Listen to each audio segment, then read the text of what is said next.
こんにちは。アウトドア大好きせいです。さて、今年の夏もうだるような暑さが続き、残暑も厳しいものとなりましたが、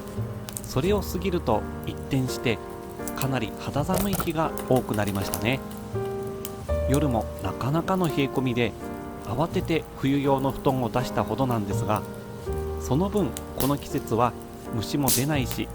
炭火でバーベキューをしても暑くないし、焚き火で暖を取るのがちょうど心地いい季節となりました。私も焚き火をじっと眺めながらお酒を飲むのが好きなんですよね。ウイスキーがあれば3時間とか余裕で過ごせます。ただ焚き火用の薪って結構かさばりますよね。薪を用意してくれてるキャンプ場に行けば問題ない話なんですが、そうでない場合、自分で持っていくのに車内のスペースが圧迫されます。私のコペンもサイズの割には荷物が乗りますが、広々とは言い難く悩ましい問題となっています。特にバイクなどでキャンプに行くという人にはもう不可能に近いというレベルですよね。そんな時に偶然発見したのがこちら、ソロキャン用焚き火セットハイブリッドモップン。お値段は税込みで約1100円。これは着火用の木片と火のつきやすい針葉樹の薪、日持ちのいい広葉樹の薪、こういったものがひとまとめになった便利なセットなんですね。箱のサイズもなかなかにコンパクトで持ち運びしやすいものとなっています。中に入っている薪もきれいに形を揃えてカットされているので、このちっちゃな箱の中にきっちりきれいに収まってるんで、意外と薪の量が多いんですね。試しにソロキャン用の小さい焚き火台の上に組んでみました。今回使用したのはキャプテンスタックのかまど B 小型というものですね。折りたたんだ時のサイズがちょうど B5 ノートぐらいのサイズとなる、なかなかコンパクトなもので、組み立ても簡単でバーベキューの時も炭をくべやすいので気に入っています。ただこのサイズだと薪がはみ出し気味となりました。このままだとちょっと使いづらいですね。そこで全ての薪の長さを半分にカットしてみました。結構カット自体は簡単で、かかった時間は10分から15分程度ですかね。そのぐらいで終わりました。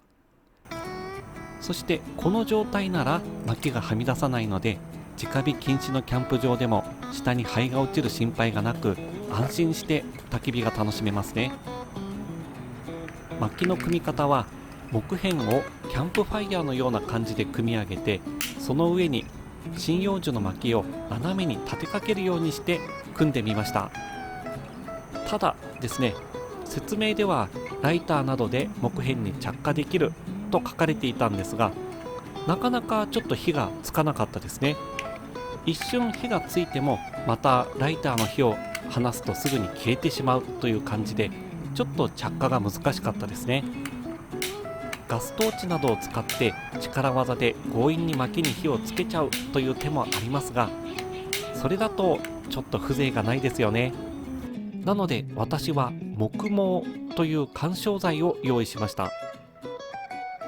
この木毛を軽く握って丸めたら、それを真ん中に置いて、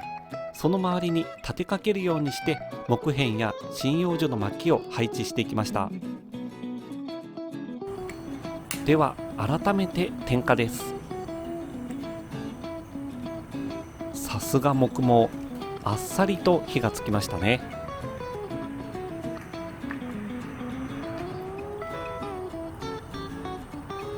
そして木片にも火がついて、そこから針葉樹の薪にも火が移っていきました。ここまで来ればもう一安心ですね。あとは火が安定するのを待ってから広葉樹の薪を入れていきます。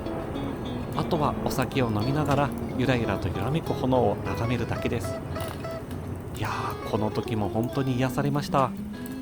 この時点で針葉樹の薪もかなり残っています。先に全部燃やしちゃうのもありなんですが、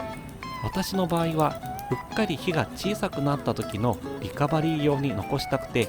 広葉樹の薪と交互に投入していきました。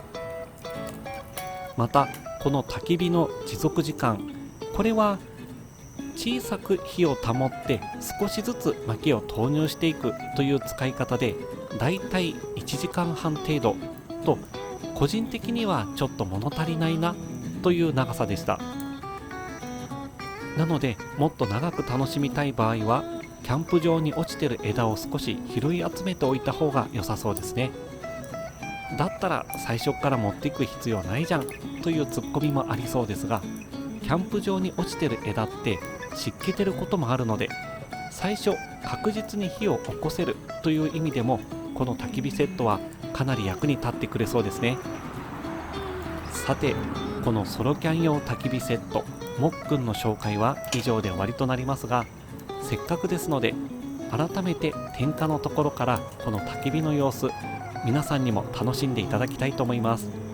この日は私の祖母の家の庭ですね。そこで焚き火をしたので、ちょっと家の前を通る車の音とか電車の音が入っちゃってますが、少しでも焚き火の雰囲気を楽しんでもらえたらと思います。ではゆっくりとお楽しみください。